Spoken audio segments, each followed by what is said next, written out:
మీరు ఇచ్చిన ఆ వీడియో ఏదైతే 36 సెకండ్లు ఉందే, మరి దాని ముందుది దాని వెనకది ఎందుకు వీడియో లేదు? మా సినిమాలో సీరియల్లో మనిషి నుంచి ఇలా గోడకెళ్ళి గోడ నుంచి మనిషికి వచ్చే షార్ట్స్ ఉంటాయి, చాలా అద్భుతంగా వాళ్ళు మిక్స్ అండ్ మ్యాచ్ చేస్తారు. అలాగా మీరు జగన్ గారు convoy car, black car door కింద మనిషి, మళ్ళీ అక్కడి నుంచి బ్లాక్ కారు డోర్కి వచ్చి మళ్ళీ వస్తారు. ఇది ఎక్కడైనా జరిగే పనే ఉందా? ఒకవేళ అలా జరుగుంటే ఎస్పీ గారు ఎందుకు జగన్మోహన్ రెడ్డి గారి కాన్వాయ్ కాదు, ప్రైవేట్ వెహికల్ పలానా నెంబరు అని ఎందుకు కేసు పెట్టాడో చెప్పాలి. మీరు పయోల్ కేశవ్ గారు, అనిత గారు ప్రెస్ మీట్లలో జగన్ గారు కారే అని చెప్పిన తర్వాత 22వ తేదీ ఎందుకు ఎస్పీ గారు మార్చి మాట్లాడారో మీరే చెప్పాలి.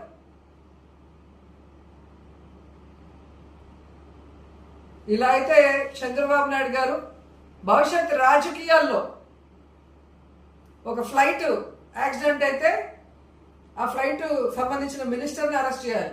ఒక ట్రైన్ యాక్సిడెంట్ అయితే దానికి సంబంధించిన మంత్రిని అరెస్ట్ చేయాలి, లేదా దాంట్లో ఉన్న ప్యాసింజర్లందరి మీద అరెస్ట్ చేయాలి.